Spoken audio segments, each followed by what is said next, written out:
ಗದಗನಲ್ಲಿ ದಲ್ಲಾಳಿಗಳ ವಿರುದ್ಧ ಮೋಸದ ಆರೋಪ. ಗದಗನಲ್ಲಿ ರೊಚ್ಚಿಗೆದ್ದ ಈರುಳ್ಳಿ ಬೆಳೆಗಾರರು, ಎಪಿಎಂಸಿ ಬಂದ್. ಈರುಳ್ಳಿಗೆ ದಿಢೀರ್ ಬೆಲೆ ಕುಸಿತ, ಅನ್ನದಾತರ ಆಕ್ರೋಶ. ಗದಗ ನಗರದ ಎಪಿಎಂಸಿಯ ಈರುಳ್ಳಿ ಬಂದ್ ಮಾಡಿ ಪ್ರತಿಭಟನೆ. ದಲ್ಲಾಳಿಗಳು ರೈತರಿಂದ ಹೆಚ್ಚಿನ ಕಮಿಷನ್ ಪಡೆಯುತ್ತಿದ್ದಾರೆ, ರೈತರ ಗಂಭೀರ ಆರೋಪ. ಎಪಿಎಂಸಿ ಕಾರ್ಯದರ್ಶಿ ಸುವರ್ಣ ಮೇಡಂಗೆ ತರಾಟೆ. ಟೆಂಡರ್ನಲ್ಲಿ ದಲ್ಲಾಳಿಗಳ ಮೋಸ ಅಂತ ಆಕ್ರೋಶ. ಕ್ವಿಂಟಲ್ ಈರುಳ್ಳಿಗೆ 200, 300ರಿಂದ 400 ರೂಪಾಯಿಗೆ ಟೆಂಡರ್. ಗರಿಷ್ಠ 500 ರೂಪಾಯಿ ಕೂಗಿ ನಿಲ್ಲಿಸುತ್ತಿರೋ ದಲ್ಲಾಳಿಗಳು. ಟೆಂಡರ್ನಲ್ಲಿ ದಲ್ಲಾಳಿಗಳಿಂದ ಮೋಸ ಆಗ್ತಾ ಇದೆ. ಆದ್ರೆ ಎಪಿಎಂಸಿ ಅಧಿಕಾರಿಗಳ ಕ್ರಮ ಕೈಗೊಳ್ಳುತ್ತಿಲ್ಲ ಅಂತ ಕಿಡಿ. ಅಧಿಕಾರಿಗಳು ದಲ್ಲಾಳಿಗಳ ಜೊತೆ ಶಾಮೀಲಾಗಿದ್ದಾರೆ ಎಂಬ ಆರೋಪ. ಸ್ಥಳಕ್ಕೆ ಎಪಿಎಂಸಿ ಕಾರ್ಯದರ್ಶಿ ಸುವರ್ಣ ಭೇಟಿ. ಅಧಿಕಾರಿಯನ್ನು ತರಾಟೆಗೆ ತೆಗೆದುಕೊಂಡ ರೈತರು.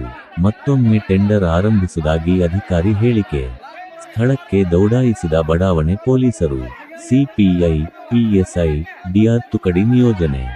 ಎಪಿಎಂಸಿ ಮಾರುಕಟ್ಟೆಯ ಈರುಳ್ಳಿ ಮಾರುಕಟ್ಟೆ ಬಂದ್.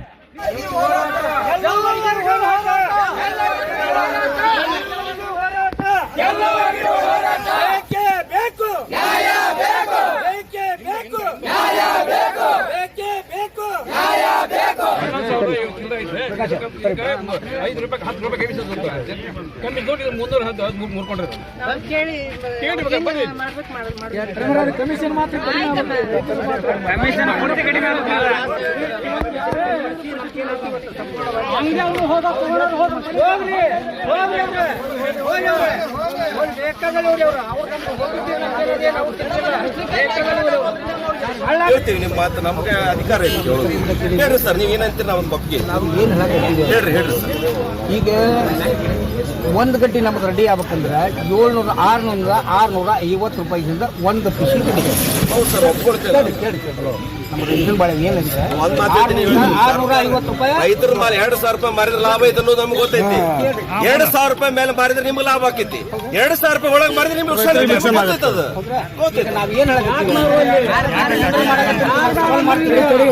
ಸವಾಲ್ ಮಾಡಕತ್ತೀವಿ. ನಾನು ಈಗ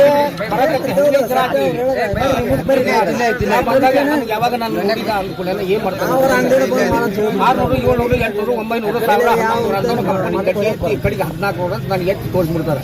ಮಣ್ಣಿನಲ್ಲಿ ಹೇಳಿದ್ವಿ ಅಧ್ಯಕ್ಷರು, ನಾ ಮುಂದೆ ಹೊಂದ್ಕೊಳ್ಳಿ ಕೇಳಿಲ್ಲ. ಸಂಪೂರ್ಣವಾಗಿ ಫಸ್ಟ್ ನನ್ನ ಮಾತು ಕೇಳಿ. ನಾನು ಮುಂದಕ್ಕೆ ಅಲ್ಲಿಂದ ಗಾಡಿ ಹತ್ತಿದೆ ಅಂದ್ರೆ ಹಿಂಗೆ ಹೊಳ್ಳಿ ನೋಡಿದ್ರು ಅಂದ್ರೆ ಗೋಡಿ 200,